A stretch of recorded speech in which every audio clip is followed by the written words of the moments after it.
These screws are completely different. They are not interchangeable. There's a deep recess in here, which shows you that that is for the shoulder of that fastener. It fits right in there.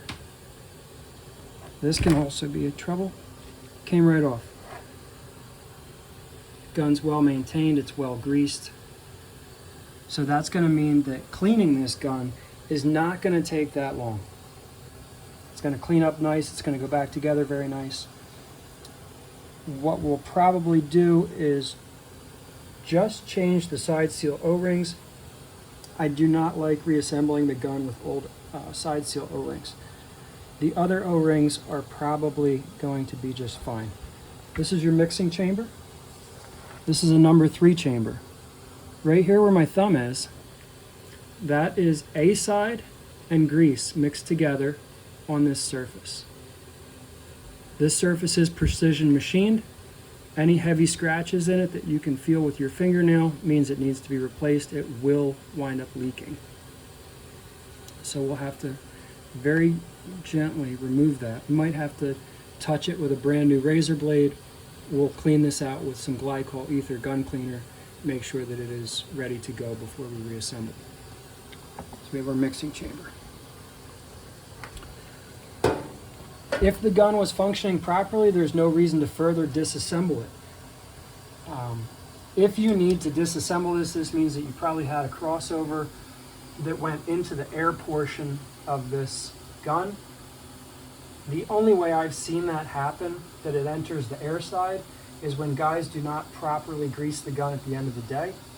When you shut the valves off at the end of the day, before you grease it, you have to pull the trigger, which will let residual pressure out of the fluid head, and it will create space for the grease. If you don't create space for the grease and you grease it, you will hydraulic the gun. There is an O-ring behind here that separates the air side from the fluid side.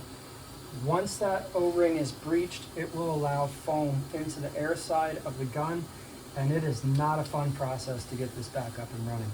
So you want to make sure that you do all that stuff properly. Follow your procedures in your manual for daily startup and shutdown.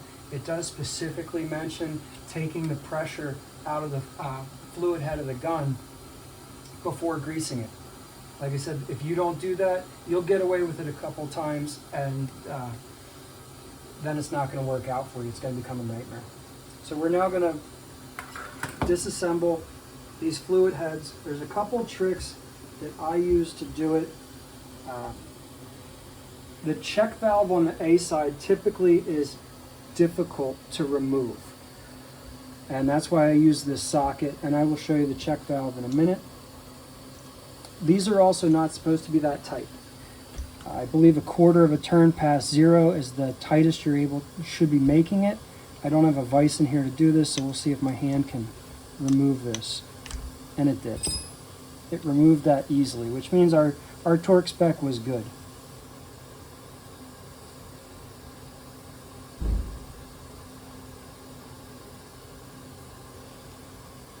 So what we have here, this is our check valve. This is our side seal. This is the A side. This is the one that's always going to give you trouble. So I want to show you that trick right now. We'll wipe this off. It's got some stuff on it that's harder than it should be. Now, some guys will grab these with pliers and pull them out. There's different ways to do it. Depends on how hard it is to get out. Your nut driver for disassembling the gun, believe it or not, goes right over this without touching it. This is also your tool that will help you install this side seal with a new O-ring by walking it around with some grease on it, and that'll keep you from nicking or damaging this O-ring, which, like I mentioned before, will create a leak and you'll have to shut the gun down. So we'll see how this goes for us.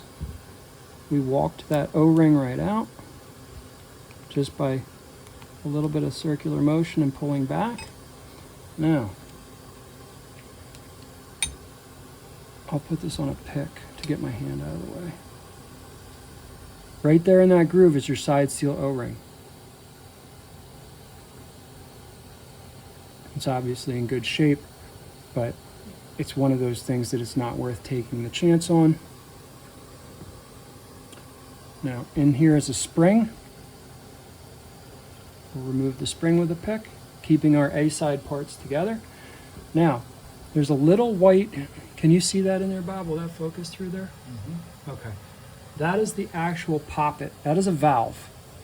That opens and closes. When fluid's coming into the gun, this is open. And then it will close. This creates, helps prevent crossovers. But what we don't want to do is we don't want to damage this taking it out, because this is also a seal. So the A-side does have a residue that gets in between the housing and the plastic and makes it difficult. That's where your socket comes into play. This is a Craftsman 3/16 socket. That will keep from contacting that. Then you should be able to, on your bench, tap it and it will jump right out of there. So we were able to safely remove our check valve. And right here, that spot, this is a little bit of A-side. There it is right there. This acts like glue and it makes it very difficult to remove that check valve from this housing. That's why that socket is a great way to pop these out.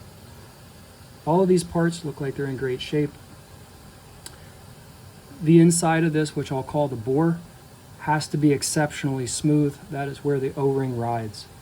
If this gets nicked, scratched, damaged, it's no different than having a damaged O-ring. So you want to keep a couple of these on hand just in case you do somehow make a mistake that would damage that. All of these parts you guys should have in stock all the time. You should have screens, springs, side seals and O-rings, check valves, and these housings. It really depends on how well you filter your material and how careful you are on disassembly and reassembly. That really makes or breaks the gun. So this is really as far as we need to disassemble this because it was functioning properly. That's our valve. So what happens is material comes in here. You open the valve. The valve allows the material to pass through here where our screen is. So the screen acts like the filter. The material then goes this way to the side seal.